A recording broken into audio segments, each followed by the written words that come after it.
আল্লাহ রাসূল বললেন আশরিকু বিল্লাহ, আল্লাহর সাথে শিরিক করা সবচাইতে বড় গুনাহ। আল্লাহর সাথে শিরিক করা সবচাইতে বড় গুনাহ। রাসূল করিম সাল্লাল্লাহু আলাইহি ওয়াসাল্লাম আরো বলেছেন ইসতানিবুস সাবআল মুবিকাত। ক্বালু ইয়া রাসূলুল্লাহ ওয়া মা হুন্না? ক্বালা আশরিকু বিল্লাহ।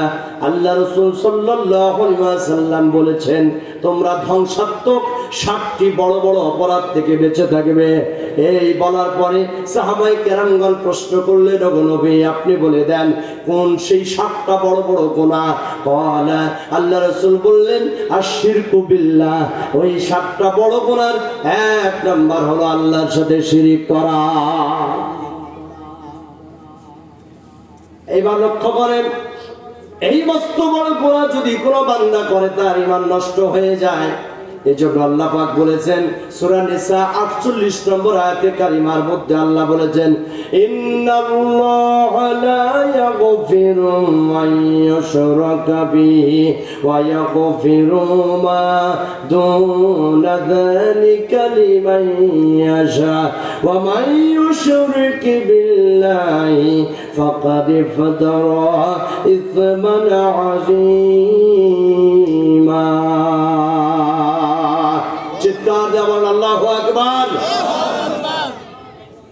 আমার প্রিয় ভাইরা, আল্লাহ রাব্বুল আলামিন বলেন নিশ্চয় আল্লাহ পাক তার সাথে করা শিরকের গুনাহ ক্ষমা করেন না। ইন্নাল্লাহা লা ইয়াগফিরু আন ইউশরাকা বিহি, নিশ্চয় আল্লাহ তার সাথে করা শিরকের গুনাহ maaf করেন না। আল্লাহর সাথে করা শিরকের গুনাহ maaf করেন না। তাহলে আল্লাহ যদি maaf না করে আপনি কোন বাবার কাছে যাবেন? কথা বোঝা আছে কি না? আল্লাহ যদি মাফ না করে তাহলে আপনি কার কাছে যান? এরপর আল্লাহ বলেন ওয়ায়াগফিরু মা দুনা যালিকা লিমান ইয়াশা।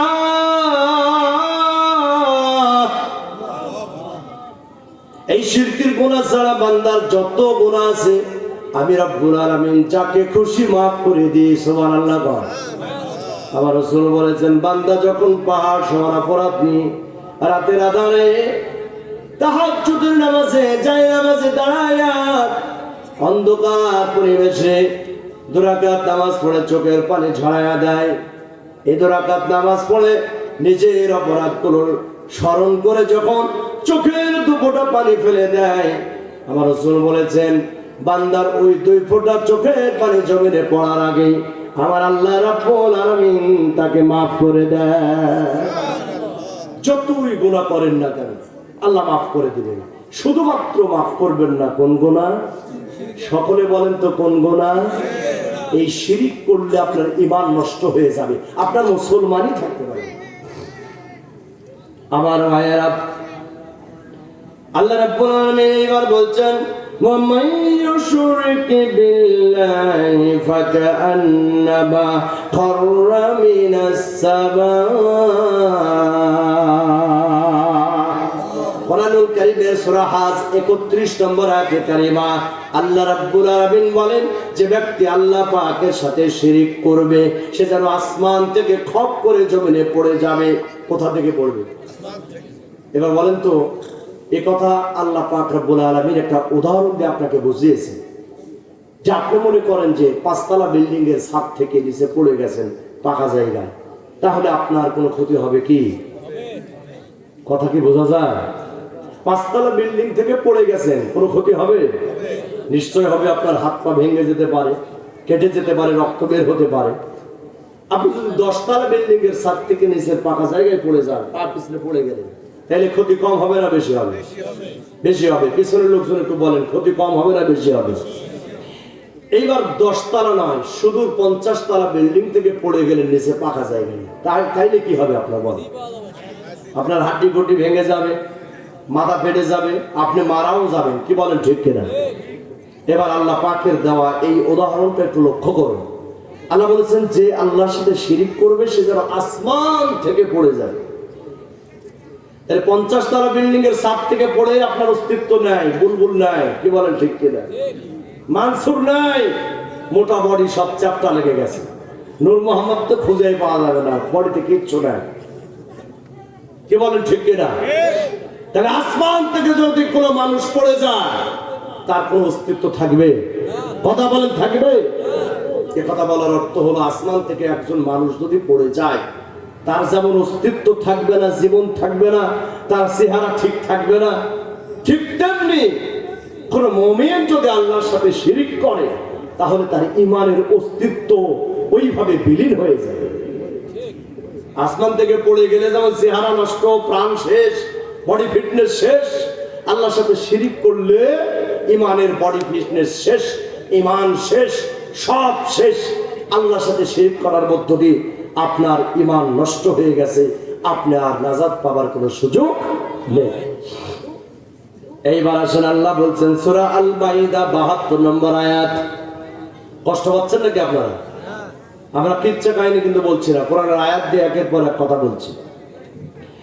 আল্লাহ বলেন মান ইউশরিক বিল্লাহি ফাকাদ হারামাল্লাহু আলাইহিল জান্নাহ ওয়া মা'ওয়াহু النار وما للظالمين من أنصار।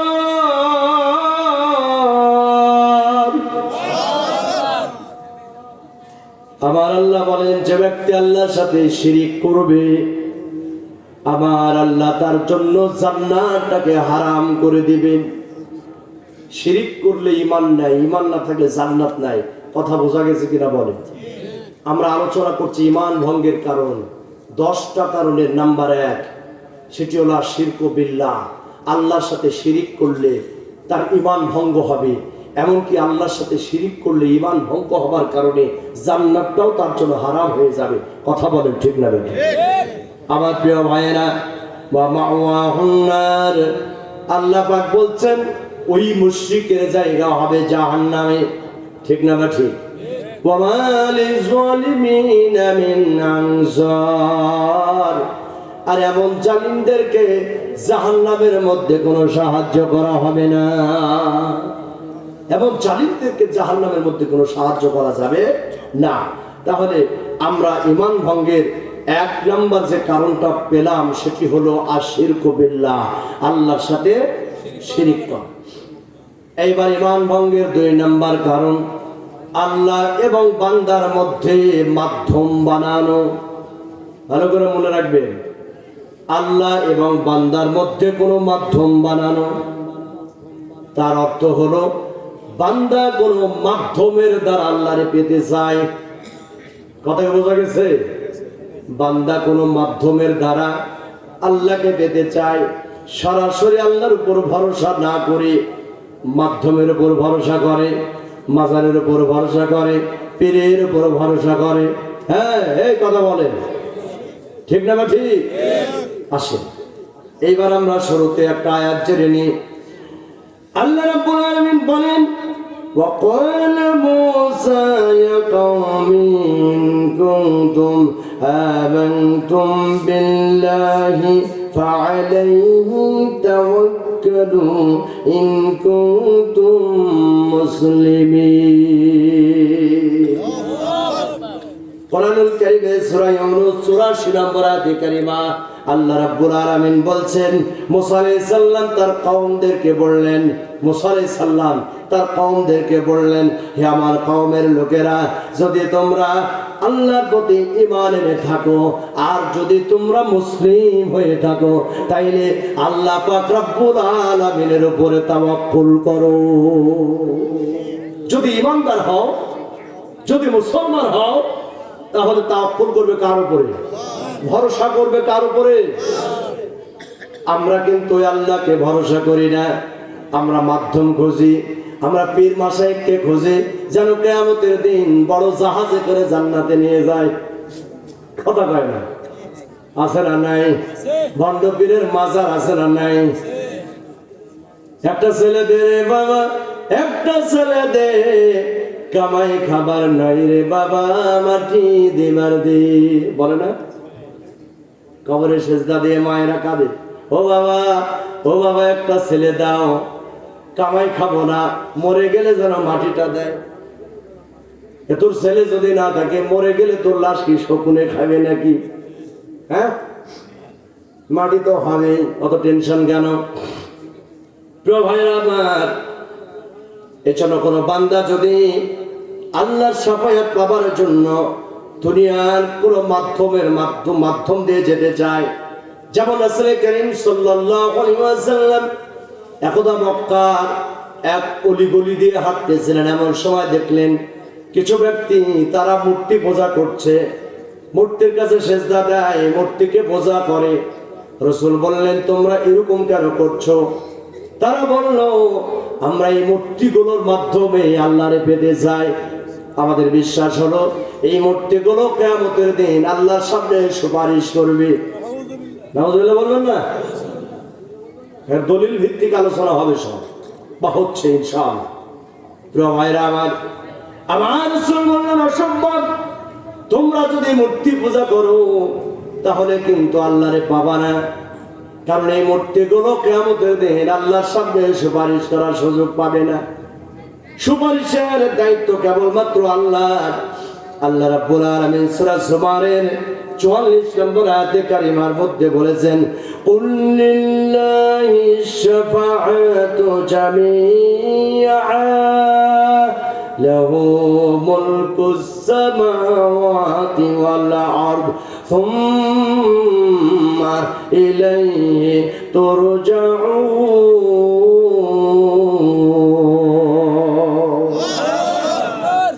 সূরা জুমার 44 নম্বর আয়াতে কারিমা আল্লাহ রাব্বুল আলামিন বলছেন, হে নবী আপনি বলুন, সমস্ত সুপারিশ আল্লাহর আয়ত্তাধীন, সমস্ত সুপারিশ আল্লাহর আয়ত্তাধীন। আসমান এবং জমিনে কেবলমাত্র ওই আল্লাহ রাব্বুল আলামিনের সাম্রাজ্য। কথা বলেন ঠিক কিনা? আসমান এবং জমিনে ওই আল্লাহ রাব্বুল আলামিনের সমগ্র সাম্রাজ্য। সুতরাং ওই সুপারিশ কেবলমাত্র আল্লাহ পাকের হাতে রয়েছে, যে আল্লাহ রাব্বুল আলামিনের কাছে তোমরা ফিরে যাবে। অতএব মূর্তিগুলো ছেড়ে দাও, ভণ্ড পীরের আড্ডা ছেড়ে দাও, খাজা বাবার আড্ডা ছেড়ে দাও, বাইজিদ বোস্তামির মাজারে গিয়া কচ্ছপের পা ধরে কান্না ছেড়ে দাও। এই ধরে না, চট্টগ্রামের বাইজিদ বোস্তামির মাজারে যাবেন, দেখবেন কত মুসলমান কচ্ছপের পা ধরে ধরে কাঁদে। ছেলেরা কাঁদে, মেয়েরা কাঁদে। ছেলেরা কান্না করে বলে, বাবা সাহেব বরকত দাও, আমি অসুস্থ, তুমি ভালো করে দাও। মেয়েরাও ঠিক এরকম বলে, সাথে আর একটা বলে, আমারে ছেলে দাও। ও বাংলাদেশের মা বোনেরা, যদি কচ্ছপের কাছ থেকে ছেলে পেতে চান, কচ্ছপের সাথে নিকাহ হওয়া লাগবে। কি বলে ঠিক কিনা? কচ্ছপ মানুষকে কি ছেলে দিতে পারবে? পা ধরে কাঁদতেছে, মাধ্যম খুঁজে, বিনা মাধ্যমে যে আল্লাহ পাক তারে সন্তান দিতে পারেন, এগুলোর কাছে সুপারিশ করেছে, কান্নাকাটি করে কোনো লাভ হবে না। আল্লাহ রাব্বুল আলামিন চমৎকার করে বলেছেন, হুয়াল্লাযী ইউসাউবিরুকুম ফিল আরহামি কাইফা ইয়াশা। আমার আল্লাহ বলেন, তিনি তো সেই সত্তা যিনি তার মায়ের মাতৃগর্ভে সন্তানের আকৃতি দান করে থাকেন। তাহলে আল্লাহকে পেতে চাইলে কোনো মাধ্যম দেওয়া যাবে না, ভণ্ড পীরের আড্ডায় যাওয়া যাবে না, মাজারে সেজদা দেওয়া যাবে না। কথা বলেন ঠিক কিনা? আমাদের সমাজে এমন অনেক মানুষ আছে, কথা বলার সময় বলেন যে গুরু সহায়, বলে না, এরপরে বলে খাজা ভরসা, রাসূল ভরসা, ইত্যাদি ইত্যাদি কথা বলে। ভরসা শুধু কার? সবাই বলেন ভরসা হবে কার উপরে? দুনিয়ার আর কারোর কোনো ভরসা নাই, কারোর কোনো মাধ্যমের দরকার নেই। আল্লাহর উপর সরাসরি ভরসা করবেন। কোন পীর, মাশায়েখ, আউলিয়া, জীবিত মৃত বুজুর্গ ব্যক্তির উপরে ভরসা করে পরকালে নাজাত পাওয়ার কোনো সুযোগ নেই। আল্লাহ রাব্বুল আলামিন বলছেন, ওয়া আলাল্লাহি ফাতাওয়াক্কালু ইন কুনতুম মুমিনিন। আল্লাহ রাব্বুল আলামিন বলছেন, যদি তোমরা মুমিন হও তাহলে তোমরা আল্লাহর উপরে ভরসা করো। কথা বলেন ঠিক কিনা? তাহলে বোঝা গেল আল্লাহর উপর ভরসা বাদ দিয়া যারা আল্লাহকে পাবার জন্য ভিন্ন কোনো মাধ্যম গ্রহণ করে, তাদের ঈমান নষ্ট হয়ে যায়, ঈমান ভঙ্গ হয়ে যায়, ওরা নাজাত পাবে না। এইটা গেল 2 নম্বর কারণ। কয় নম্বর কারণ? 3 নাম্বার ঈমান নষ্ট হওয়ার কারণ হলো মুশরিকদেরকে কাফির মনে না করা, মুশরিক অথবা কাফিরকে কাফির মনে না করা। কোন ব্যক্তি যদি, হ্যাঁ মা বোনেরা কথা বলবেন না, কোন মুসলমান যদি, কোন ঈমানদার যদি কোন মুশরিক কোন কাফিরকে কাফির মনে না করে, তাইলে তার ঈমান নষ্ট হয়ে যাবে। দেখবেন অনেকে আছে, আমরা না জানার কারণে বলি ওই মুশরিকেরা, হিন্দুরা তো একটা ধর্ম পালন করে, ওদের ধর্ম পালন করে নাজাত পাবে, বলে না? ওরা তো একটা ধর্ম পালন করে, ওরা ওদের ধর্মে ঠিকই আছে, কয় কি কয় না? তাহলে ওরা যে মুশরিক, ঈমানের দাবি হলো তারা মুশরিক, তারা কাফের, ওদেরকে কাফিরকে কাফিরই মনে করা লাগবে, অন্তর দিয়ে সাপোর্ট করার কোনো সুযোগ নেই। প্রিয় ভাইরা আবার, কারণ আল্লাহ রাব্বুল আলামিন বলে দিয়েছেন, ইয়া আইয়ুহাল্লাযীনা আমানু ইন্নামাল মুশরিকুনা নাজাস। আল্লাহ রাব্বুল আলামিন বলেন, হে ঈমানদার লোকেরা শোনো, নিশ্চয় মুশরিকেরা হলো অপবিত্র। মুশরিকেরা কি? ইন্নামাল মুশরিকুনা নাজাস, নিশ্চয় মুশরিকেরা অপবিত্র। এই অপবিত্রকে আপনি যদি অপবিত্র মনে না করেন, তাইলে আপনার ঈমান থাকবে না, ঈমান নষ্ট হয়ে যাবে। কথা বলেন ঠিক না বেঠিক? তাই অপবিত্রকে অপবিত্রই মনে করতে হবে, কাফিরকে কাফিরই মনে করতে হবে, মুশরিককে মুশরিক বলেই জানতে হবে। এটা যদি আপনি না মনে করেন, তাইলে কিন্তু আপনার ঈমান থাকবে না। কত সূক্ষ্ম বিষয়, কি বলেন ঠিক কিনা? অনেক সূক্ষ্ম বিষয়। আল্লাহ রাব্বুল আলামিন সূরা তাওবার 3 নম্বর আয়াতে কারিমার মধ্যে বলে দিয়েছেন, আন্নাল্লাহা বারিউম মিনাল মুশরিকিনা ওয়া রাসূলুহু, আল্লাহ এবং তার রাসূল মুশরিকদের থেকে মুক্ত। স্বয়ং আল্লাহ এবং তার রাসূল মুশরিকদের থেকে মুক্ত হয়েছেন, আর আমরা তাদেরকে সাপোর্ট করতেছি, তাইলে কি হবে? ঈমান নষ্ট হয়ে যাবে। ভালো করে বুঝতে হবে, কাফিরকে কাফির মনে করতে হবে, মুশরিককে মুশরিক মনে করতে হবে, নতুবা আপনার ঈমান থাকার কথা না। আল্লাহ রাব্বুল আলামিন বলেন, ইন্নাল্লাযীনা কাফারু মিন আহলিল কিতাবি ওয়াল মুশরিকিনা ফী নারি জাহান্নাম খালিদিনা ফীহা উলাইকা হুম শাররুল বারিয়া। কোরআনুল কারীমের সূরা আল বাইয়িনা 6 নম্বর আয়াতে কারিমা আল্লাহ রাব্বুল আলামিন বলেন, নিশ্চয় যারা কুফরি করেছে আহলে কিতাব এবং মুশরিকদের মধ্য থেকে, নিশ্চয় যারা কুফরি করেছে আহলে কিতাব তথা ইহুদি খ্রিস্টান এবং মুশরিকদের মধ্য থেকে যারা কুফরি করেছে, তারা চিরস্থায়ী জাহান্নামে, আর এরাই সৃষ্টির মধ্যে নিকৃষ্ট সৃষ্টি। এরা সৃষ্টির মধ্যে নিকৃষ্ট সৃষ্টি। অতএব আমরা বুঝতে পারলাম, মুশরিককে মুশরিক মনে করতে হবে, কাফিরকে কাফির মনে করতে হবে। যদি কেউ কোনো কাফিরকে কাফির মনে না করে, তাইলে তার ঈমান থাকবে না, ঈমান নষ্ট হয়ে যাবে, ঈমান ভঙ্গ হয়ে যাবে।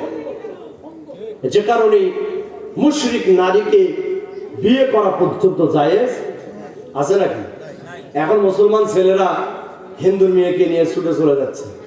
হ্যাঁ, ইহুদি খ্রিস্টান।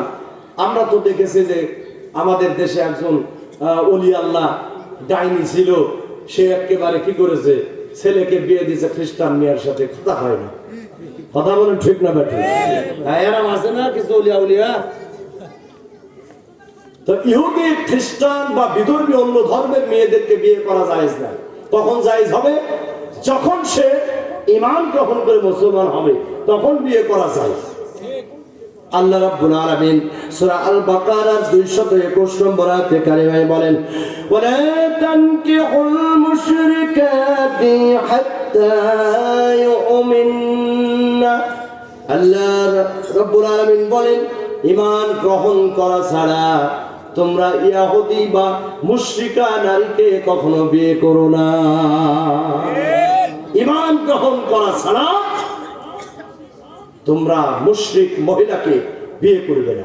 তার মানে বোঝা গেল যে আপনি যদি মুশরিককে মুশরিক মনে না করেন, ইমানদার তার ঈমান কখনো ঠিক থাকতে পারে না। এইবার চলেন আল্লাহ পাক রব্বুল আলামিন কি বলেন, মা কানা মুহাম্মাদুন আবা আহাদিন মির রিজালিকুম ওয়ালাকিন রাসূলুল্লাহ ওয়া খাতামান নাবিয়্যিন ওয়া কানা আল্লাহু বিকুল্লি শাইইন আলীমা। আল্লাহু আকবার। আমার আল্লাহ বলছেন সূরা আহজাব 40 নম্বর আয়াত, আল্লাহ রাব্বুল আলামিন বলেন, মুহাম্মদ সাল্লাল্লাহু আলাইহি ওয়াসাল্লাম তোমাদের কোনো পুরুষের পিতা নন। মুহাম্মদ সাল্লাল্লাহু আলাইহি ওয়াসাল্লাম তোমাদের কোনো পুরুষের পিতা নন, বরং তিনি আল্লাহ রাসূল। সুবহানাল্লাহ। আল্লাহ রাসূল এবং শেষ নবী, আল্লাহর রাসূল এবং শেষ নবী। আল্লাহ সর্ববিষয়ে অবগত আছেন। তারা আমাদের নবীকে কেউ যদি শেষ নবী না মানে তাইলে তার ঈমান থাকবে? কথা বলেন, থাকবে? আমাদের নবীকে আপনি নবী মানলেন, রাসূল মানলেন, কিন্তু শেষ নবী মনে করলেন না, তাইলেও আপনার ঈমান থাকবে না। কথা বলেন ঠিক কিনা? আর যারা এরকম মনে করেছে তাদেরকে যারা সাপোর্ট করবে তাদের ঈমান থাকবে না। আমাদের দেশে কাদিয়ানী সম্প্রদায় আছে না নাই? কথা কয় না? কাদিয়ানীরা মুহাম্মদ সাল্লাল্লাহু আলাইহি ওয়াসাল্লামকে তারা শেষ নবী মনে করে না। কথা কয় না? নবী মনে করে না, শেষ নবী মনে করে না। নবী মানলেও তারা শেষ নবী মনে করে না, খাতামান নাবিয়্যিন মনে করে না। তার মানে আমাদের নবী মুহাম্মদকে আপনি নবী মানলেন, রাসূল মানলেন, সব ঠিক আছে, কিন্তু আপনি শেষ নবী এটা বিশ্বাস করলেন না, তাইলে আপনার ঈমান থাকবে না। কথা বলেন ঠিক না ঠিক? সুতরাং যারা কাফির তাদেরকে কাফির মনে করতে হবে, যারা বেঈমান তাদেরকে বেঈমান মনে করতে হবে। আমাদের দেশের এই কাদিয়ানী সম্প্রদায় সারা বিশ্বের ইসলামিক স্কলারদের ফতোয়া হলো যে তারা কাফির। কথা বলে ঠিক না ভাই? কাদিয়ানীরা কাফির, কারণ তারা আমার নবীকে শেষ নবী মানে না। যারা বলে ঠিক কিনা মুসলমান, এজন্য তারা কাফির। আর ওরা যেহেতু কুফরি করেছে তাই তাদেরকে কাফির মনে করতে হবে। যদি তা মনে না করেন তাইলে আপনার ঈমান নষ্ট হবে। কারণ আপনি যদি মনে করেন না ওরা ঠিক আছে, ওরা তো একেবারে দাড়ি টুপি সব ঠিক আছে, ওরাও মুসলমানের মতোই তো অজমি দেখি, ওরা মুসলমান, এমনটি যদি মনে করেন তাহলে ওদের ঈমান যেমন নষ্ট হয়ে কাফির হয়ে গেছে। এখন আপনি কাফিরকে কাফির মনে যদি না করেন আপনার ঈমানটাও শেষ। কথা বলে ঠিক কিনা? আপনার ঈমানও শেষ। তাহলে আমরা 3 নম্বর কারণ জানলাম, ঈমান ভঙ্গের কারণ। কাফিরকে কাফির মনে করতে হবে, যদি তা না করেন ঈমান ভঙ্গ হবে।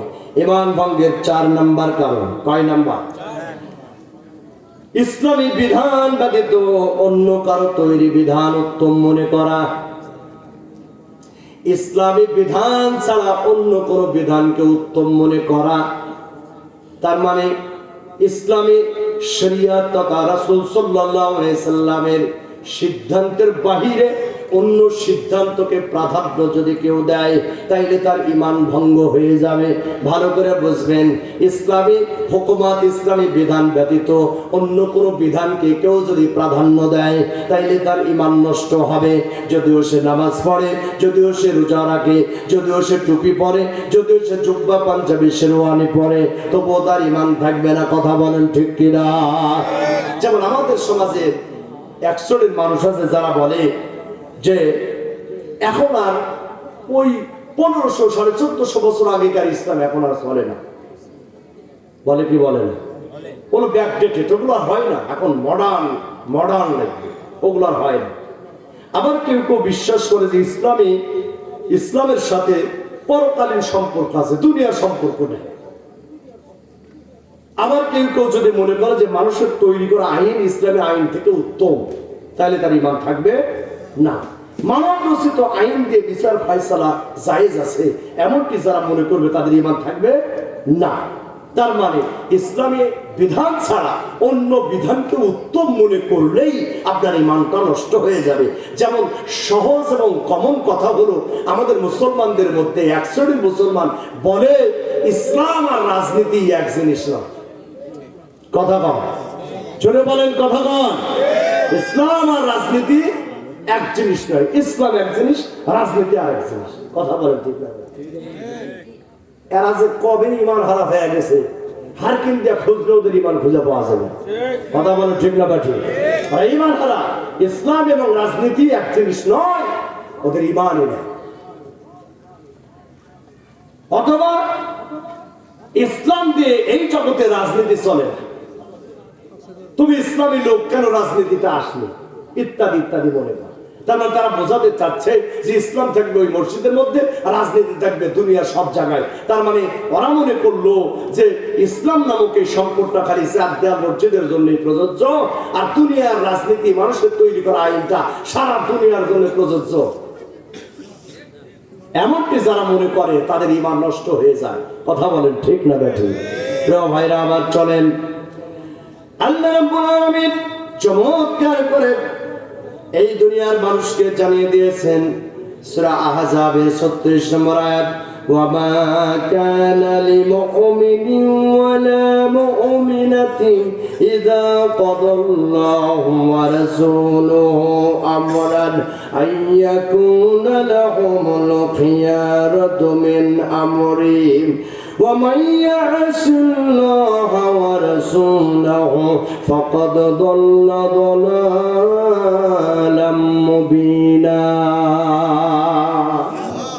সূরা আহজাব 36 নম্বর আয়াতে কারিমা আল্লাহ রাব্বুল আলামিন বলেন, আল্লাহ ও তার রাসূল সাল্লাল্লাহু আলাইহি ওয়াসাল্লাম কোন কাজের আদেশ করলে কোন ঈমানদার নারী পুরুষের সেই বিষয়ে ভিন্ন সিদ্ধান্তের অধিকার নাই।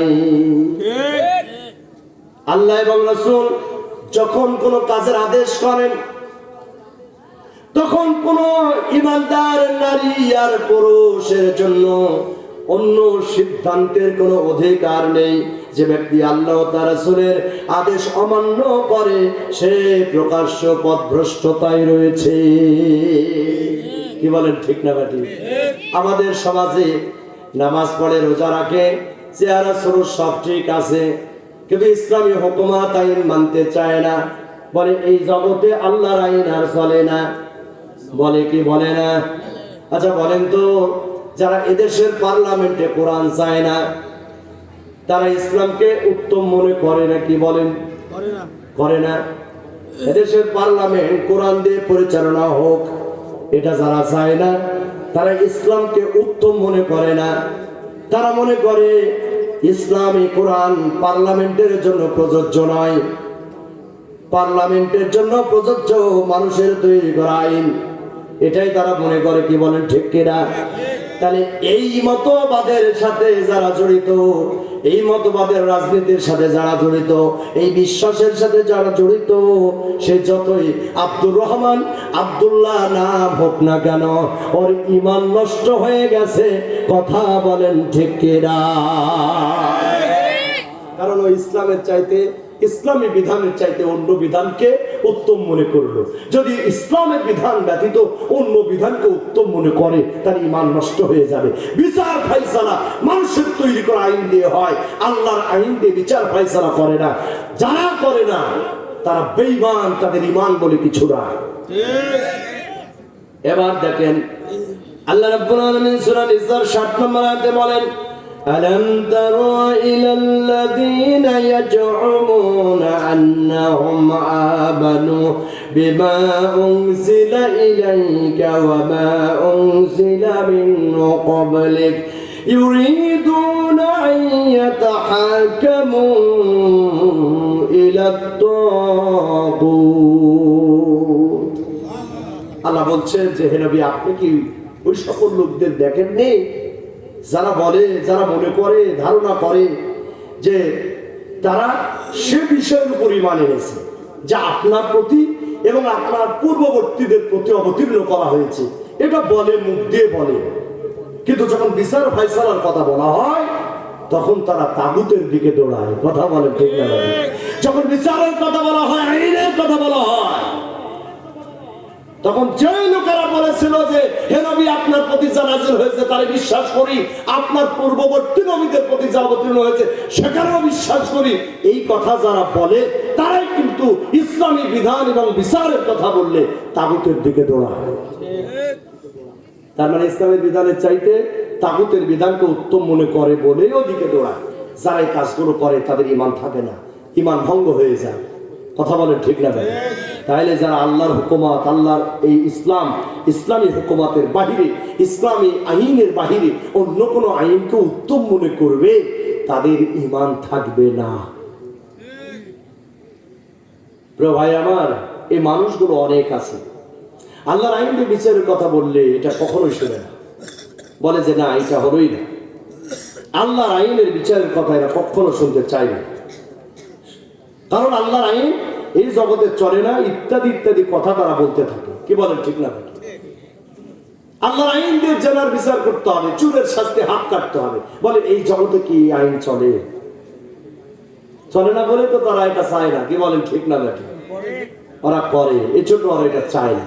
তাহলে আল্লাহর আইনের চাইতে অন্য কোনো আইনকে উত্তম মনে করলেই তার ঈমান ভঙ্গ হয়ে যাবে। এবার ঈমান ভঙ্গের 5 নাম্বার কারণ, নবী করিম সাল্লাল্লাহু আলাইহি ওয়াসাল্লামের আনিত বিধানের কোন অংশকে অপছন্দ করলে, ভালো করে বুঝতে হবে। আগেরটা শুনলাম ইসলামী বিধানের চাইতে অন্য বিধানকে উত্তম মনে করলে ঈমান নষ্ট হবে।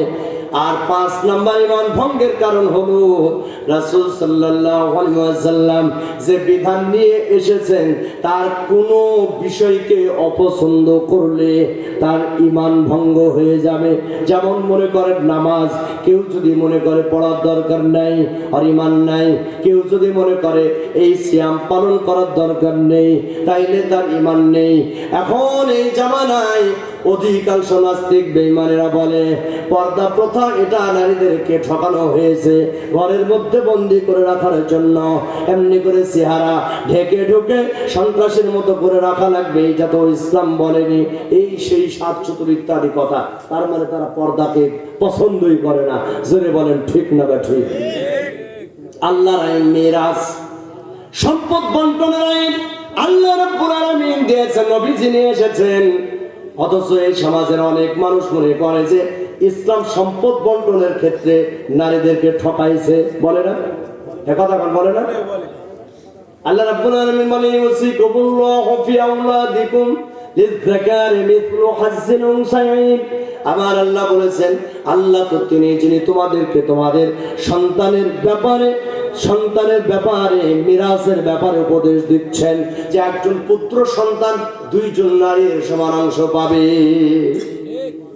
এইটা শুনে নাস্তিক বেঈমানেরা তখন বলে যে ইসলাম নারীদেরকে ঠকাইছে, কারণ ছেলেরা 2 অংশ পায়, মেয়েরা 1 অংশ পায়। তাইলে রাসূল করিম সাল্লাল্লাহু আলাইহি সাল্লাম যে বিধান নিয়ে আসলেন, এই বিধানকে যারা অপছন্দ করে, ছেড়ে দেওয়া তো দূরের কথা, খালি মনে মনে পছন্দ হয় না যে ইসলামের অমুক আইন আমাকে ভালো লাগে না, ইসলামের অমুক কৃষ্টি কালচার আমার কাছে ভালো লাগে না। এমন অনেক মা বোনেরা আছে যারা বোরকা পড়তে পছন্দ করে না, বলে আমার ভালো লাগে না, কথা কয় না। অনেক যুবতী বোনেরা আছে যারা বলে বোরকা পরা আমার পছন্দ হয় না, হাত পায়ে মোছা পরা এগুলো আমার পছন্দ হয় না। আরে বোন, তুমি পালন না করলে তো অপরাধী হলেই, খালি এটা অপছন্দ করার কারণেই তোমার জীবনের সব নেকামল বরবাদ হয়ে যাবে। কারণ ঈমান যদি না থাকে আমল আর থাকে না। কি বলেন ঠিক কিনা? কারণ ইসলামের কোন একটা বিষয়কে যদি আপনি অপছন্দ করেন আপনার ঈমান ভঙ্গ হয়ে যায়, আপনার আর ঈমান থাকে না। ওযু ভঙ্গ হলে যেমন ওই অবস্থায় নামাজ হয় না, আপনার ঈমান ভঙ্গ হয়ে গেলে আপনার আমল নামে আর কোনো সওয়াব থাকে না। আপনি তো বেঈমান, সওয়াব দিয়ে আর কি করবেন? পালন না করলে তো বড় অপরাধ, শুধু অপছন্দ করলেও বিরাট অপরাধ। কি বলেন ঠিক কিনা?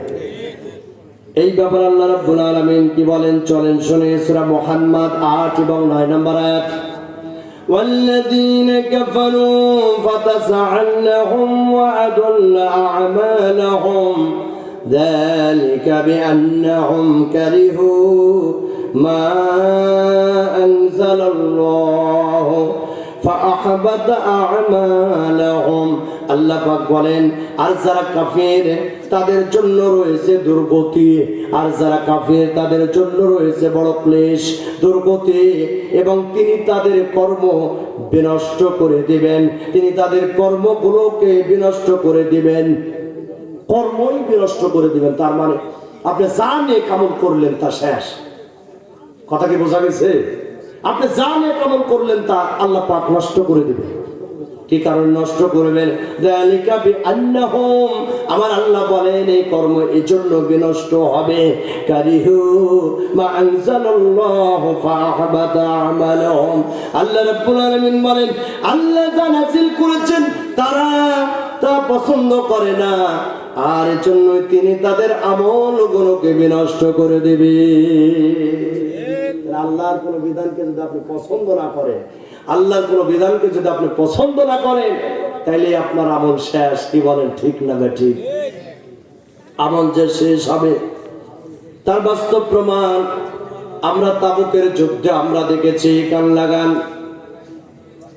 তাবুকের যুদ্ধে নবীজি সংবাদ পেয়ে গেলেন রোমান সম্রাট হেরাক্লিয়াস 1 লক্ষ সৈন্য প্রস্তুত করেছেন, মুসলমানদেরকে মক্কা মদিনায় রাস্তানাবুদ করে তারা রাজত্ব প্রতিষ্ঠা করতে চায়। আমার রাসূল সাল্লাল্লাহু আলাইহি ওয়াসাল্লাম সঙ্গে সঙ্গে সাহাবীদের মধ্যে ঘোষণা দিলেন, ও আমার সাহাবারা, তাবুকের যুদ্ধে তোমাদের গমন করতে হবে, প্রস্তুতি গ্রহণ করো। রোমান সম্রাট হেরাক্লিয়াসের 1 লক্ষ সৈন্যের বিরুদ্ধে তোমাদের সৈন্য জোগাড় করতে হবে। এই যুদ্ধটি সংগঠিত হয়েছিল 630 খ্রিস্টাব্দের 9ম হিজরির রজব মাসে। এই যুদ্ধ সংগঠিত হয়েছিল রাসূল করিম সাল্লাল্লাহু আলাইহি ওয়াসাল্লামের নির্দেশ পাওয়ার পর। 40,000 মুসলিম সৈন্য একত্রিত হয়ে গেলেন। ওইদিকে 1 লক্ষ সৈন্য আর মুসলমানদের 40,000। কথা কি বোঝা যায়?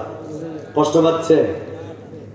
প্রিয় ভাইরা আমার, রোমান সম্রাটের সৈন্য হলো 1 লক্ষ আর মুসলমানদের 40,000। মদিনা থেকে 14 মাইল দূরত্বের পথ তাবুকের ময়দান। মদিনা আর দামেস্কের মধ্যবর্তী স্থানে অবস্থিত এই তাবুক নামক জায়গা। রাসূল সাল্লাল্লাহু আলাইহি ওয়াসাল্লাম বিশাল সৈন্যগুলো একত্রিত করলেন। এর মধ্য থেকে কিছু টাটকা মুনাফিকরা বাদ পড়ে গেল। আল্লাহ রাসূলের সিদ্ধান্তকে তারা পছন্দ করলো না। কেন পছন্দ করলো না? তারা মনে মনে চিন্তা করলো মদিনায় এখন প্রচন্ড গরম, এই গরমের মধ্যে আমরা কষ্ট করে 14 মাইল পথ অতিক্রম করে যেতে পারবো না। তারা অপছন্দ করার আরো কারণ হলো তাদের কাছে কাছে খেজুর গুলো পেকে গিয়েছিল। খেজুর পাড়ার জন্য খেজুর নামানোর সময় হয়ে গেছে। ওরা চিন্তা করলো মুহাম্মাদের সিদ্ধান্ত মোতাবেক যদি যুদ্ধে গমন করি তাহলে খেজুর গুলো নষ্ট হয়ে যাবে, অথবা আমরা যাব না। ভালো করে বুঝেন। কেউ কেউ চিন্তা করলো মাঠের ফসল গুলো পেকে গেছে, ঘরে তুলতে হবে, এই মুহূর্তে জিহাদের ময়দানে যাওয়ার এই ডাক, এটা সঠিক তো হলো না। তার রাসূল সাল্লাল্লাহু আলাইহি সাল্লামের সিদ্ধান্তকে তারা মেনে নিল না। নানা অজুহাত দেখিয়ে তারা পিছনে পড়ে থাকলো। আমার প্রিয় ভাইয়েরা, এইবার এই সৈন্যদেরকে গোছানোর পর রাসূল সাল্লাল্লাহু আলাইহি ওয়াসাল্লাম এই বিশাল সংখ্যক সৈন্যদের খাদ্যের জন্য, যুদ্ধ পরিচালনা করার জন্য অনেক অর্থ সম্পদের প্রয়োজন দেখা দিল। রাসূল বললেন, সাহাবারা, তোমরা এই যুদ্ধ পরিচালনা করার জন্য দান করো। সাহাবায়ে কেরামগণ দান করতে শুরু করলেন। পর্দার অন্তরাল থেকে মা বোনেরা তাদের হাতের চুড়ি, গলার হার, নাকের ফুল, কানের দুল, পায়ের তোড়া আছে যেমনি করে পারে রাসূলের দরবারে দান করেন। হযরত ওসমান দান করলেন, আলী দান করলেন, হযরত আবু বকর সিদ্দিক রাদিয়াল্লাহু তাআলা আনহু দান করলেন। প্রিয় ভাইরা আমার, এই যুদ্ধ জিহাদের জন্য হযরত ওসমান রাদিয়াল্লাহু তাআলা আনহু একবার দান করার পরে তিনি মনে করলেন আমার দান যথেষ্ট হয়নি, কিছুক্ষণ পর তিনি আরো কিছু পরিমাণ দান করলেন, সেটাকেও তিনি যথেষ্ট মনে করলেন না। তিনটি বার তিনি জিহাদের জন্য দান করলেন। তাবুকের যুদ্ধে হযরত ওসমান যে পরিমাণ স্বর্ণ দান করেছিলেন, প্রায় 5 কেজি ওজনের স্বর্ণ তিনি দান করেছিলেন। তিনি 10,000 দিরহাম মূল্যের যুদ্ধের অস্ত্র শস্ত্র তিনি দান করেছিলেন। নগদ অর্থ তিনি দান করেছিলেন। শুধুমাত্র নবীজির সিদ্ধান্তকে স্যালুট জানিয়ে, সম্মান জানিয়ে তিনি দান করলেন। হযরত ওমর তিনিও দান করলেন, আলী তারাও দান করলেন, আবু বকর দান করেছেন। একটা দানের ব্যাগ নিয়ে এক কোনায় দাঁড়িয়ে থেকে চোখে সলসল করে পানি। সাহাবীরা চিন্তা করলেন, আবু বকরের হাতে ছোট্ট একটা থলি, আজকের এই দানের প্রতিযোগিতায় আমরাই বিজয়ী হয়ে যাব, এরকম চিন্তা চেতনা তারা করছিলেন। আমার রাসূল বুঝতে পেরে জিজ্ঞেস করলেন, ওমর তুমি কি পরিমাণ দান করেছ? হযরত ওমর বললেন, ইয়া রাসূলুল্লাহ আমি এই পরিমাণ দান করেছি, আর এই পরিমাণ বাড়িতে রেখে এসেছি। ওসমান তুমি কি পরিমাণ দান করেছো? ওসমান রাদিয়াল্লাহু তাআলা আনহু তিনিও বললেন, আমি এই পরিমাণ দান করেছি, আর এই পরিমাণ বাড়িতে রেখে এসেছি। আমার প্রিয় ভাইরা, এভাবে করে সকল সাহাবায়ে কেরামগণ জবাব দিলেন। আল্লাহ রাসূল বললেন, আবু বকর তুমি জিহাদের জন্য কি দান করেছো, আর বাড়িতে তুমি কি রেখে এসেছো? হযরত আবু বকর কথা বলে না, চোখের কোণায় ছলছল করে পানি, টপ টপ করে চোখ দিয়ে পানি পড়ে যায়। হযরত আবু বকর সিদ্দিক রাদিয়াল্লাহু তাআলা আনহু বলেন, ইয়া রাসূলুল্লাহ ইয়া হাবিবাল্লাহ, আবু বকরের বাড়িতে পার্থিব সম্পদ বলতে যা কিছু ছিল, আমি আবু বকর সমস্ত সম্পদ আপনার দরবারে জিহাদের জন্য দান করে দিয়েছি। আমি আবু বকরের বাড়িতে পার্থিব সম্পদ বলতে এখন আর কিছু নাই, শুধুমাত্র আল্লাহ এবং তার রাসূলের সাহায্য ছাড়া দুনিয়ার কোনো সম্পদ আমার বাড়িতে নাই। আবু বকরকে দেখে আমার রাসূলকে জানালেন। সাহাবায়ে কেরামগণ প্রস্তুত গ্রহণ করলেন, জিহাদের ময়দানে রওনা দিলেন। পাহাড় ঘেরা পথ, পাহাড়ে মদিনায় যারা মদিনায় গিয়েছেন তারা দেখতে পেয়েছেন মদিনার চতুর্দিকে পাহাড় ঘেরা। কি উগ্র আবহাওয়া সেই জায়গায়, কত কঠিন প্রচন্ড রোদের তাপে যেন পাহাড় উত্তপ্ত হয়ে আগুনের ফিনকি যেন আসে, এরকম যেন উত্তাপ সেখানে লাগে। কারণ আমি গত বছর যখন উমরাতে গিয়েছিলাম, মদিনার আবহাওয়া প্রচন্ড গরম আমি দেখেছি সেই জায়গায়। ভাইরা আমার, এই প্রচন্ড গরমের মধ্যে সাহাবারা হাঁটতে শুরু করলেন, আর কিছু কিছু মুনাফিকেরা তারা পিছনে পড়ে থাকলো, সংসার নিয়ে চিন্তা করলো, ক্ষেত খামারের চিন্তা করলো, গাছের ফসল পাকার কথা ভাবলো, তারা নানাবিধ চিন্তা চেতনা করলো। তারা বললো যে আমরা মক্কা বিজয় করেছি, আমরা এরপরে হুনাইন যুদ্ধে জয়লাভ করেছি, তাবুকের যুদ্ধে এই মুহূর্তে আমরা যেতে পারবো না। এর আগে তারা মোতার প্রান্তরে অবতীর্ণ হয়েছিল। আগের যুদ্ধগুলোর ক্লান্তি দূর না হতেই রাসূল সিদ্ধান্ত নিলেন তাবুকের যুদ্ধে যাবে। যে কারণে এই সাহাবীদের মধ্য থেকে দুর্বল মোনা কিছু ঈমানদার আর টাটকা মুনাফিকেরা এই যুদ্ধকে বয়কট করে তার পিছনে পড়ে থাকলো। আল্লাহ রাসূল সাল্লাল্লাহু আলাইহি ওয়াসাল্লাম 40,000-এর বহর নিয়ে তাবুকের ময়দানে তিনি অপেক্ষা করলেন। 20টা দিন তিনি সেখানে অবস্থান করলেন। কয় দিন? 20 দিন তিনি সেখানে অবস্থান করলেন।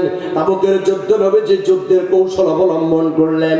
আল্লাহ রাসূল সেখানে চুলার সংখ্যা, রান্নার চুলার সংখ্যা বাড়ায়া দিলেন। আর পেশাব পায়খানা প্রাকৃতিক পরিবেশ, প্রাকৃতিক প্রয়োজন সারার জন্য টয়লেটের সংখ্যা তিনি কমায়া দিলেন।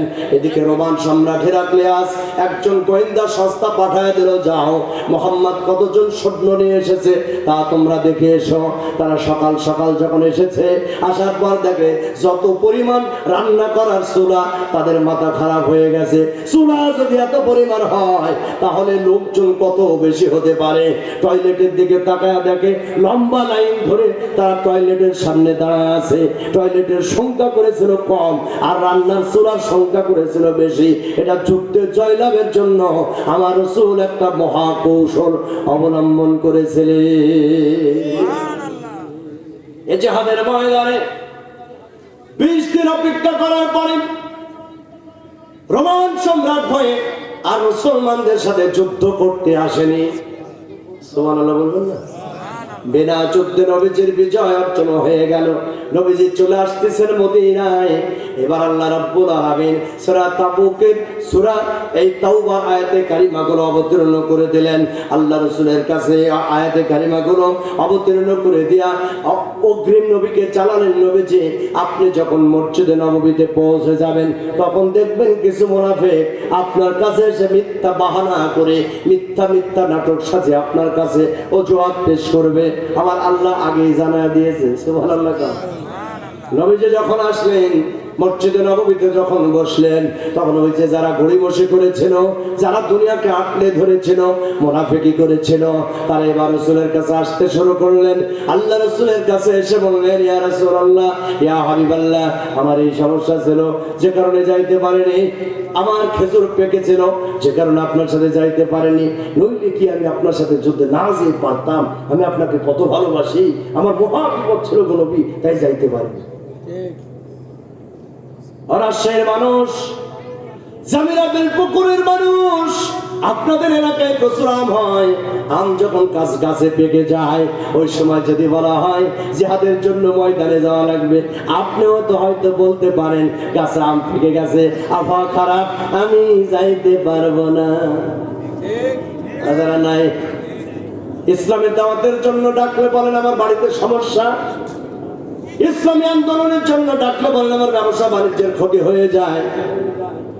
ইসলামের জন্য যখন আপনাকে ডাকা হয়, দিন কায়েমের আন্দোলনে যখন আপনাকে ডাকা হয়, তখন আপনি বিনা কারণে না বুঝি বলেন আমার সংসার আছে, আমার ক্ষেতের ফসল পেকে গেছে, আমার অমুক সমস্যা, সেই সমস্যাটাই যাইতে পারি না। ওগো ভাই, এই সমস্ত অজুহাত পেশ করা মুনাফিকের লক্ষণ। তাবুকের যুদ্ধ থেকে স্পষ্ট প্রমাণ, এই সমস্ত অভিযোগ পেশ করা ডাইরেক্ট মুনাফিকি লক্ষণ। ঈমান নষ্ট হয়ে যেতে পারে। কারণ দুনিয়ার সব কাজের চাইতে আল্লাহর দ্বীন প্রতিষ্ঠার কাজকে প্রাধান্য দিতে হবে। কথা ঠিক আছে কিনা বলে আমার প্রিয় ভাইয়েরা? এই পিছনে বড় ব্যক্তিদের মধ্যে একজন ছিল সবচেয়ে বড় মুনাফিক। এই মুনাফিকের নাম হলো আব্দুল্লাহ ইবনে উবাই ইবনে সালুল। নাম জানেন? এই মুনাফিক সর্দারে জিহাদে গমন করে নাই, ষড়যন্ত্র করেছে, বরং জিহাদে গেলে সে আরেকটা ষড়যন্ত্র করত। বিভিন্ন যুদ্ধ থেকে সৈন্যগুলো কিনে পালিয়ে এসেছে কিনা বলে? অনেক যুদ্ধ থেকে সৈন্য নিয়ে পালিয়ে এসেছে। আল্লাহ রাসূলের সাথে যুদ্ধ জিহাদে সে যেতে চায়নি। কোন কোন জিহাদে অংশগ্রহণ করেছে, কিন্তু সেখানেও মনে মনে বিরোধিতা করেছে। ভালো করে কান লাগান, এই আব্দুল্লাহ ইবনে উবাই ইবনে সালুল আল্লাহ রাসূলের সাথে কিন্তু সব সময় থেকেছেন। আমার রাসূলের সাথে তিনি নামাজ পড়েছেন, আমার রাসূলের সাথে যুদ্ধে গিয়েছেন, এমনকি নামাজের সামনের কাতারে সে থাকার চেষ্টা করত।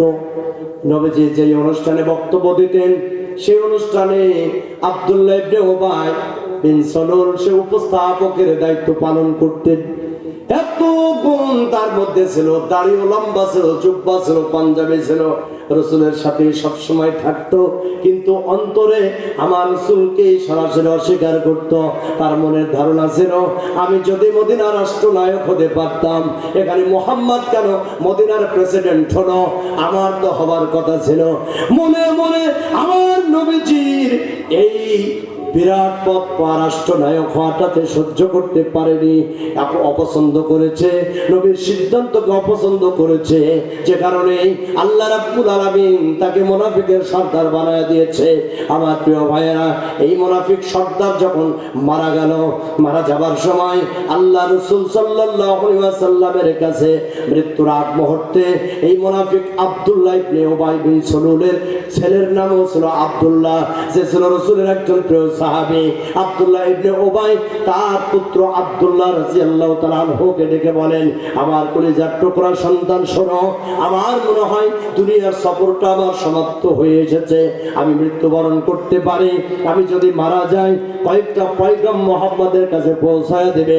নাম্বার 1, তুমি যে বলবে যে মুহাম্মাদের শরীরের ওই জুব্বা দিয়ে যেন আমার কাফনের কাপড় বানায়,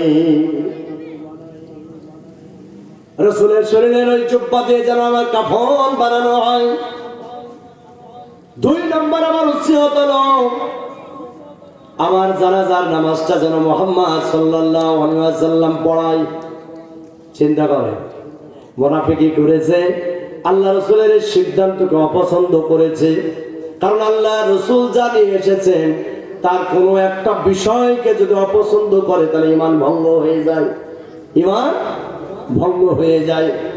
সে কাজটা আব্দুল্লাহ ইবনে উবাই সহ অনেক সাহাবী, দুর্বল মোনা সাহাবী মুনাফিকেরা করেছে।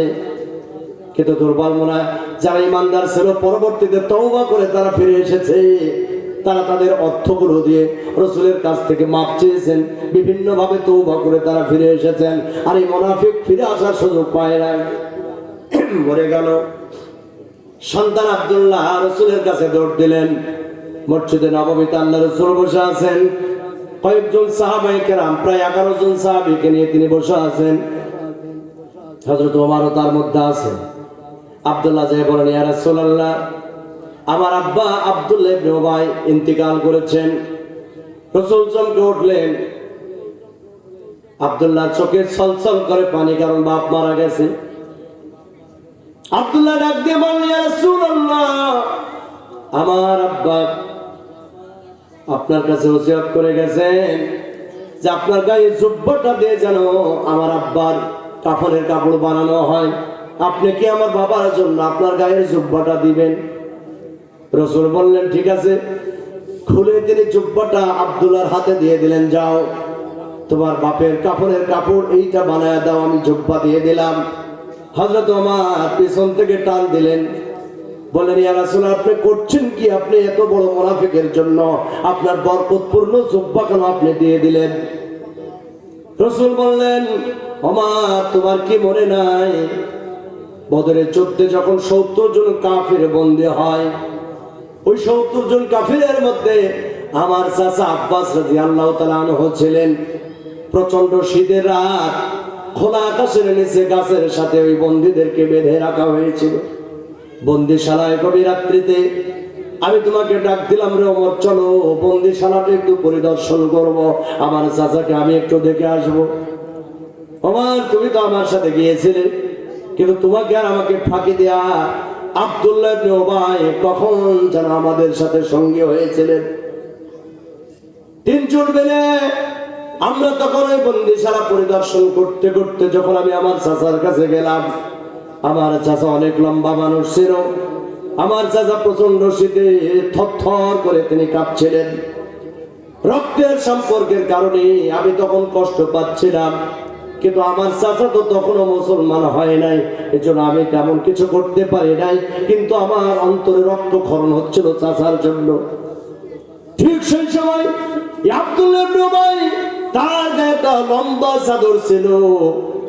আমার সম্মানে আমার চাচাকে আব্দুল্লাহ তার গায়ের চাদরটা সেই দিন খুলে দিয়ে সহযোগিতা করেছিল।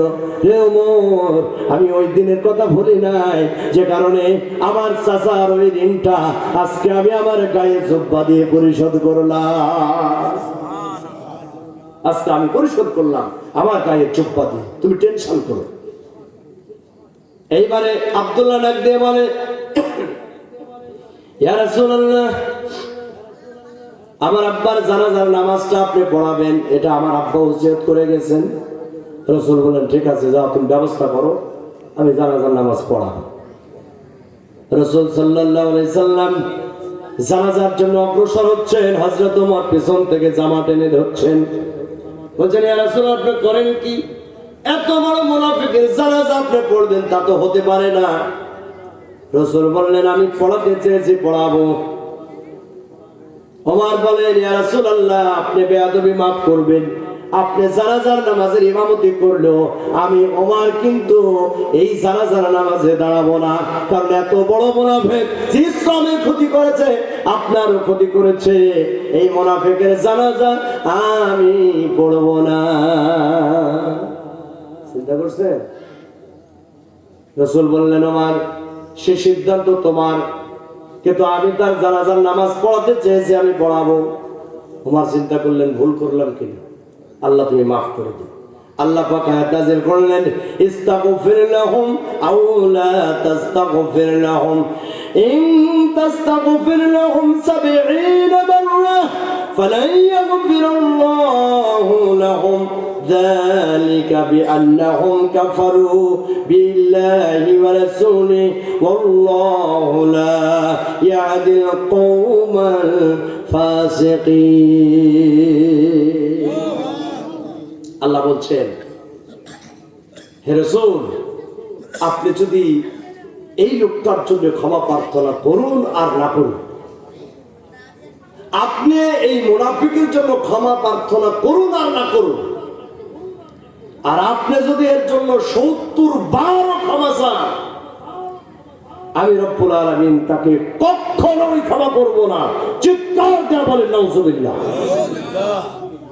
আল্লাহ এখানে বলেছেন ফালাই ইয়াগফিরুল্লাহু লাহু, কখনোই আমি তাকে ক্ষমা করব না। কেন ক্ষমা করবে না? আল্লাহ বলছেন যালিকা বিআন্নাহুম কাফারু বিল্লাহি ওয়া রাসূলিহি, সে আল্লাহ এবং তার রাসূলকে অস্বীকার করেছে। বুঝতে পারলেন? অস্বীকার করার কারণে আমি রব্বুল আলামিন তাকে ক্ষমা করব। রাসূল চিন্তা করলেন আল্লাহ তো আর নিষেধ করেননি, আল্লাহ বলেছেন 70 বার ক্ষমা চাইলেও ক্ষমা করব না, কিন্তু আমি যদি 71, 72 বা 80 বার ক্ষমা চাই, এরপরও যদি আল্লাহ তারে মাফ করে দেয়, আমার তো কোনো ক্ষতি নাই। নিষেধ যেহেতু আল্লাহ করেননি, তিনি জানাজার নামাজ পড়ায়া দিলেন। পড়ায়া দেওয়ার পরে আমার আল্লাহ রাব্বুল আলামিন আয়াতে কারিমা নাযিল করে দিলেন, সূরা তাওবা 84 নম্বর আয়াত, ولا تصل على أحد منهم مات أبدا ولا تقم على قبره إنهم كفروا بالله ورسوله وماتوا وهم فاسقون। কত চমৎকার করে আল্লাহ পাক বললেন, নবী গো ওয়ালা তুসাল্লি আলা আহাদিন মিনহুম মাতা আবাদান, আজকে যা আপনি করেছেন, এইরকম কোন মুনাফিক যদি আগামীতে মারা যায়, তাহলে আপনি কিন্তু তার জানাজার নামাজ আর ইমামতি করতে পারবেন না। সাফ কথা, সূরা তাওবা 84 নম্বর আয়াত, ব্যাখ্যা বিশ্লেষণ পড়বেন বাড়িতে। আল্লাহ বললেন এইরকম মুনাফিক যখন মারা যাবে, আপনি আর ইমামতি করতে পারবেন না, নামাজ পড়াইতে পারবেন না। শুধু তাই নয়, ওয়ালা তাকুম আলা কবরিহি, আপনি তাদের কবরের পাশে দাঁড়াইতেও পারবেন না। কারণ রাসূলের একটা অভ্যাস ছিল, সুন্নাত ছিল, যে নবীজি কাউরে কবরস্থ করার পরে কবর থেকে তাড়াতাড়ি তিনি ছুটে আসতেন না, বরং কবরের পাশে তিনি দীর্ঘ সময় দাঁড়িয়ে থাকতেন, আর কবরের ওই বাসিন্দার জন্য তিনি দাঁড়িয়ে দাঁড়িয়ে দোয়া করতেন। আর এখন আমরা মুসলমান কোন মতে ঠেলা দিয়ে দৌড় মারি, কথা হয় না, কবরস্থানে দাঁড়ায় না, দোয়া করে না। আরে বাবা তুই হাত তুলে দোয়া করবি না, ভালো কথা, এমনি দাঁড়ায় দোয়া কর, তো তাড়াতাড়ি যাবার তো দলিল নাই। কারণ রাসূল তো নিজে কবরের পাশে দাঁড়ায় দোয়া করতেন। হযরত মুআয ইবনে জাবালকে যখন কবর দিলেন, কবরের দুপাশের মাটি আস্তে করে চেপে ধরছিলেন। নবীজি তার সঙ্গীদেরকে বললেন, তোমরা তোমাদের এই সঙ্গীর জন্য দোয়া করো, কারণ তার কবরের মাটি আস্তে করে চেপে আসতেছে, তোমরা দোয়া করতে থাকো, ইস্তিগফার পাঠ করতে থাকো। নবীজিও পাঠ করলেন, সাহাবারাও পাঠ করলেন। এরপরে এই সঙ্গীদের দোয়া বরকতে আল্লাহ রাব্বুল আলামিন তার কবরটাকে আবার প্রশস্ত বানায়া দিলেন। আর আমরা যত পারি খালি ঠেলা মেরা দৌড় মারি। আপনার কবরের সামনে দাঁড়ায় দোয়া করতে হবে, কারণ কবরবাসী তো বড় অসহায়, কি বলেন, ঠিক না ব্যাটি? প্রিয় ভাইরা আমার, তাহলে বোঝা গেল রাসূল সাল্লাল্লাহু আলাইহি ওয়াসাল্লাম জানিয়ে এসেছেন, তার কোনো একটা বিষয়কে যদি কেউ অপছন্দ করে, তাইলে তার আমলনামাগুলো নষ্ট হয়ে যাবে।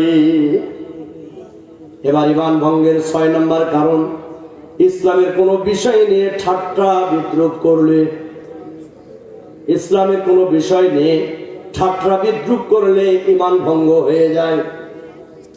ঠাট্টা বিদ্রুপ যদি কেউ করে ইসলামের বিষয় নিয়ে, যেমন অনেক মানুষ, অনেক কাফের বেঈমান, অনেক নাস্তিক এরকম চিন্তা করে যে মরে গেলে আমাদের আর কিয়ামত নাই, পুনরুত্থান নাই, হিসাব নাই, নিকাশ নাই। আইযা মিতনা ওয়া কুননা তুরাবান যালিকা রাজউন বাঈদ। আমরা যখন মারা যাব, যখন মাটি হয়ে যাব, তখন আবার আমাদের উঠতে হবে, এটা কেমন কথা? বিশ্বাস করেন কি বলেন, ঠিক না ব্যাটি? ঠাট্টা করে পরকালকে নিয়ে, ঠাট্টা করে কবরকে নিয়ে, ইসলামের বিষয়গুলো নিয়ে ঠাট্টা করে, আল্লাহর শাস্তির ব্যাপারটা নিয়ে ঠাট্টা করে, করে কি করে না? রাসূল সাল্লাল্লাহু আলাইহি সাল্লাম যখন দিনের দাওয়াত দিলেন, কাফের বেঈমানেরা বলেছিল, হে মুহাম্মদ, তুমি খালি আযাবের ভয় দেখাও, কই সে আযাব? তোমরা আল্লাহর আযাব নিয়ে ঠাট্টা করে, ঠিক না ব্যাটি? ভাইরা আমার, নবী মুসা ঈসা থেকে শুরু করে সকল নবীদেরকে তাদের উম্মতেরা ঠাট্টা করেছে। নূহ আলাইহিস সালামকে নিয়ে তার উম্মতেরা ঠাট্টা করেছে। বলে, নূহ, তুমি খালি বারবার বলো যে আল্লাহর আযাব আসবে, আল্লাহর আযাব আসবে, কই আমরা তো দেখতেই পেলাম না, আযাবটা কোথায়? এই ঠাট্টা বিদ্রুপ করার কারণে কিন্তু আল্লাহ তাদেরকে আযাব দিয়েছিলেন, মহাপ্লাবন দিয়ে দুনিয়া থেকে বিদায় করে দিয়েছিলেন। কথা বলেন ঠিক না বাটি? ভাইরা আমার, আল্লাহ রাব্বুল আলামিন বলতেন, ফানাযারুল্লাযীনা লা ইয়ারজুনা লিকাআনা ফি তুগয়ানিহিম ইয়ামাহুন। আল্লাহ বলছেন, সুতরাং যারা আমার সাথে সাক্ষাতের আশা রাখে না, আমি তাদেরকে তাদের দুষ্টমিতে ব্যতিব্যস্ত করে রাখি, তাদের দুষ্টমি আর অবাধ্যতার মধ্যে তাদেরকে ছেড়ে দিই। যারা আল্লাহ রাব্বুল আলামিনের সাথে সাক্ষাতের আশাই রাখে না, বলে যে পরকাল বলে কিছু নেই, কিয়ামত বলে কিছু নেই, আল্লাহর সাথে সাক্ষাৎ করতে হবে ইম্পসিবল, এরকম চিন্তা চেতনা যারা করে, আল্লাহ বলছেন আমি তাদেরকে তাদের অবাধ্যতার মধ্যে আরো ছেড়ে দিই। ওরা উদ্বাস্ত হয়ে ঘুরে বেড়ায়, ব্যতিব্যস্ত হয়ে থাকে, আর অবাধ্য হয়ে থাকে। কথা বলেন ঠিক না বেটা? তাহলে ইসলামের কোনো বিষয় নিয়ে ঠাট্টা করা যাবে না। যারা ঠাট্টা করবে তাদের সাথে উঠা বসাও করা যাবে। কথা বলেন, যারা ঠাট্টা করবে তাদের সাথে ওঠা বসা করা যাবে। আমার ভাইয়ের আল্লাহ বলছেন সূরা নিসা 140 নম্বর আয়াত, ইযা সামি'তুম আয়াতিল্লাহি ইউফারু বিহা ওয়া ইউস্তাহজাউ বিহা ফালা তাকউদু মা'আহুম হাত্তা ইয়াকুদু ফি হাদীথিন গায়রি إنكم إذا مثلهم إن الله جامع المنافقين والكافرين في جهنم جميعا। আল্লাহ পাক সূরা নিসা 140 নম্বর আয়াতে কারিমায় বলছেন, রে দুনিয়ার মানুষ শোনো, যখন আল্লাহর আয়াত সমূহকে নিয়ে কোন অস্বীকৃতি এবং ঠাট্টা বিদ্রুপ করতে দেখবে, আল্লাহর বিধানকে নিয়ে যখন কোন অস্বীকৃতি এবং ঠাট্টা বিদ্রুপ করা দেখবে, ফালা তাকউদু মা'আহুম, তখন তোমরা তাদের সাথে বসবে না, তখন তোমরা তাদের সাথে বসবে না, যতক্ষণ পর্যন্ত না তারা প্রসঙ্গ পরিবর্তন করে, ততক্ষণ তাদের সাথে আল্লাহর আয়াত আল্লাহর বিধান নিয়ে ঠাট্টা বিদ্রুপ করার সময় তোমরা তাদের কাছে বসবা না। যদি তোমরা ওই সময় তাদের কাছে বসো, তাহলে তোমরাও তাদের মতোই হয়ে যাবে। অতএব যারা ইসলাম নিয়ে ঠাট্টা বিদ্রুপ করে, ইসলাম নিয়ে ঠাট্টা বিদ্রুপ যারা করে, তাদের কাছে তোমরা বসবে না, এটা বসার কোনো সুযোগ নেই। প্রিয় ভাইরা আমার, আল্লাহ রাব্বুল আলামিন বলেন, ওয়াইযা নাদাইতুম ইলাস সালাতি ইত্তাখাযুহা হুজুআন ওয়া লাঈবা যালিকা বিআন্নাহুম কওমুন লা ইয়াকিলুন।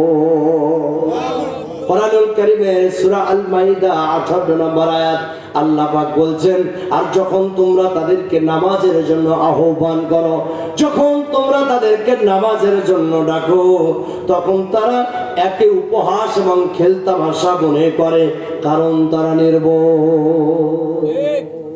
মানে নামাজ পড়ার বয়স হয়নি, দাড়ি রাখতে বললে বলে এখনো দাড়ি রাখার বয়স হয়নি। কথা হয় না? দাড়ি রাখার বয়স হয়নি, নামাজ পড়ার বয়স হয়নি, বোরকা পড়ার বয়স হয়নি, হয় কি কয় না? নামাজের দিকে ধ্যান ধারণা নাই, এই যুবকেরা নামাজের পাবন্দি করতে চায় না, এরা ঠাট্টা বিদ্রুপ করে ইসলামের বিধানগুলোকে নিয়ে। প্রভু আমার, এজন্য যারা ঠাট্টা বিদ্রুপ করবে আল্লাহ রাব্বুল আলামিন তাদের সাথে ওঠা বসা করতে নিষেধ করে দিয়েছেন। যারা মুনাফিক তাদের কাজ হলো ঠাট্টা বিদ্রুপ করা। কি বলেন ঠিক কিনা? যারা মুনাফিক তাদের কাজই হলো ঠাট্টা বিদ্রুপ করা। এরা বিভিন্ন বিষয় নিয়ে ঠাট্টা বিদ্রুপ করবে। আমাদের এই দেশে দেখবেন যে নামাজ পড়ে রোজা রাখে সব করে, কিন্তু যদি বলা হয় ইসলামী হুকুমত প্রতিষ্ঠা করতে হবে, ইসলামী আন্দোলন করতে হবে, তাইলে বলে হ্যাঁ বাবা তোমরাই বেশি বুঝো, আমরা নামাজ পড়ি না রোজা রাখি না, এ করলেই তো আমরা নাজাত পেয়েছি। যেমন রাসূল করিম সাল্লাল্লাহু আলাইহি সাল্লামের সময় তখন মক্কার কাফিররাই মারে কাবা ঘরে হাজীদেরকে পানি পান করানোকে তারা সবচেয়ে মর্যাদাপূর্ণ মনে করত। হাজীদের খেদমত করা এটা সবচেয়ে গুরুত্বপূর্ণ মনে করত। আল্লাহর পথে আন্দোলন, দিন কায়েমের আন্দোলন, জিহাদ ছাড়া তারা ওগুলোকে উত্তম মনে করত। আল্লাহ প্রশ্ন করে বললেন, হাজীদের পানি পান করানো আর আল্লাহর পথে জিহাদ করা এটা কি এক সমান? কখনোই না, এটা কখনোই সমান নয়। তা আপনি যদি নামাজ পড়েন, রোজা রাখেন, ইসলামী আন্দোলনের কথা বললে আপনার শরীর জ্বলে কেন? ইসলামী হুকুমত বাস্তবায়নের কথা বললে আপনার শরীর জ্বলে কেন? বাংলার জমিন কোরআন দিয়ে পরিচালনা হোক এই কথা বললে আপনার শরীরে আগুন জ্বলে কেন?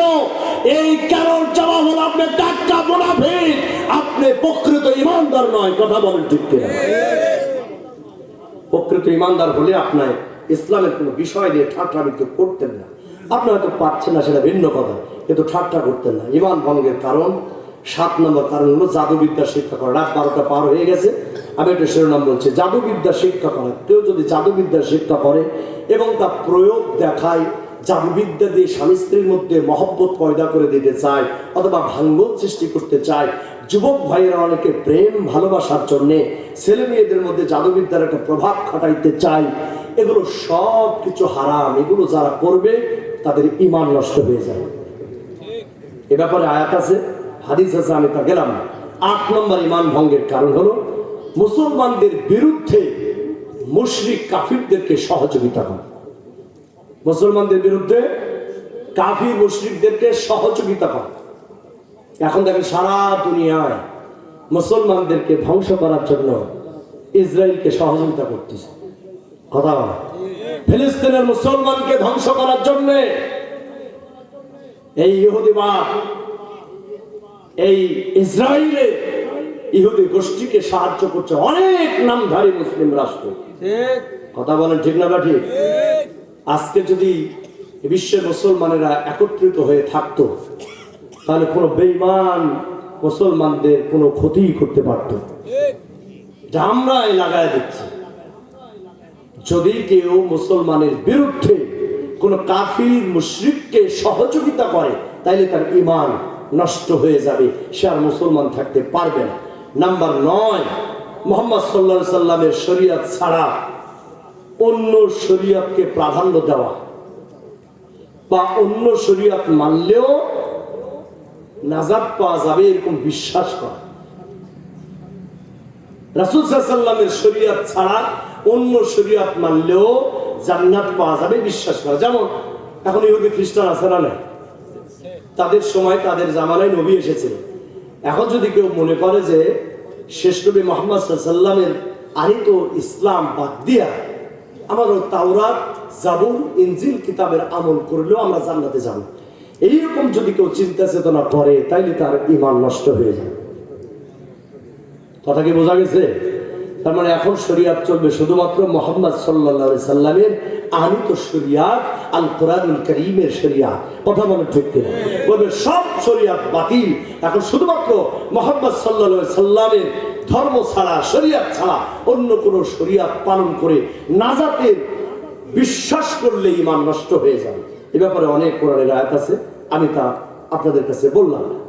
10 নম্বর ঈমান ভঙ্গের কারণ হলো আল্লাহর মনোনীত দ্বীন ইসলাম থেকে মুখ ফিরিয়ে নিলে ঈমান ভঙ্গ হয়। আল্লাহর মনোনীত দ্বীন ইসলাম থেকে মুখ ফিরিয়ে নিলে ঈমান ভঙ্গ হয়। যেমন আমাদের বাংলাদেশের অনেক মুসলমান আছে যারা কোরআনের সমাজ চাই না, কোরআনের হুকুমত চাই না, কোরআন মোতাবেক জীবন চাই না, আছে না নাই? এই হুকুমত চাওয়া তো দূরের কথা, কোরআনের আলোচনা হোক এটাও চাই না, কোরআনের প্রোগ্রাম হোক এটাও চাই না। কথা বলে ঠিক কিনা? অনেক মুসলমান নামধারী আছে যারা কোরআনের প্রোগ্রামে কোরআনের হক কথা বলতে গেলেই বাধা সৃষ্টি করে, ঝগড়া করে, গন্ডগোল করে, আছে না নাই? আল্লাহ রাব্বুল আলামিন বলেন, وَمَنْ أَعْرَضَ عَنْ ذِكْرِي فَإِنَّ لَهُ مَعِيشَةً ضَنكًا وَنَحْشُرُهُ يَوْمَ الْقِيَامَةِ أَعْمَى। আল্লাহ বলছেন, ওয়াজি শেষ হয়ে গেল, এখন সার খাওয়াই।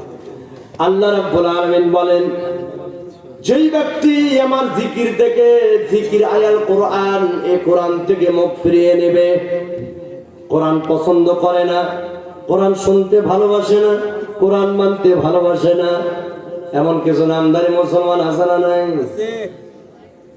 যারা আবার জিকির থেকে, এ কোরআন থেকে যারা মুখ ফিরিয়ে নেবে, আল্লাহ বলেন আমি তাদেরকে তিনটা আযাব দিব। কয়টা? নাম্বার 1, আমার আল্লাহ পাক রব্বুল আলামিন বলেন, ওয়ানাহশুরুহু ইয়াওমাল কিয়ামাতি আ'মা।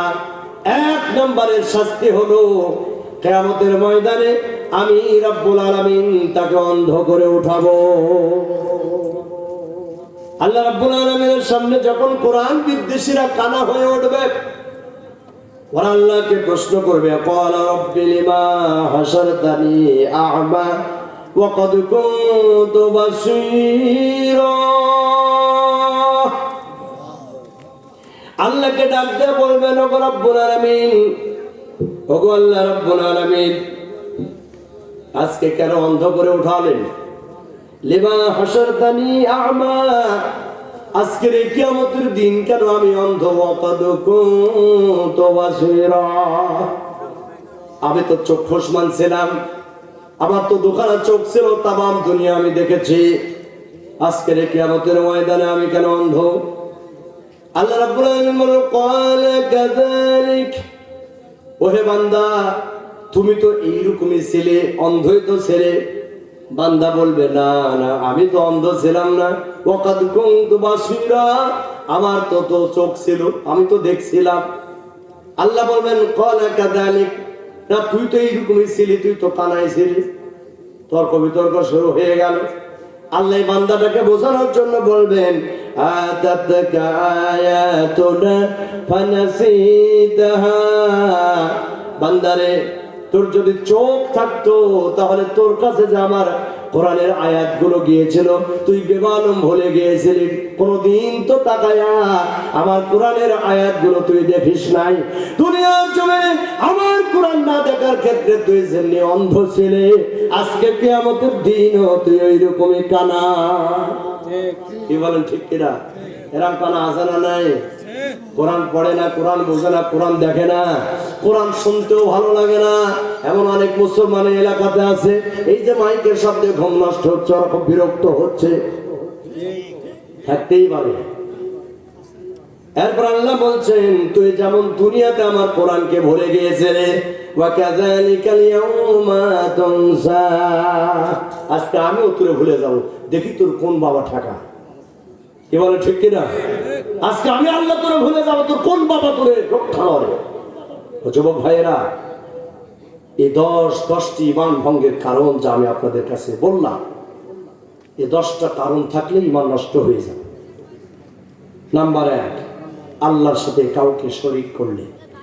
নাম্বার 2, মুশরিক বা কাফিরকে কাফির মনে না করলে। নাম্বার 3, ইসলামী বিধান ছাড়া অন্য বিধানকে উত্তম মনে করলে। নাম্বার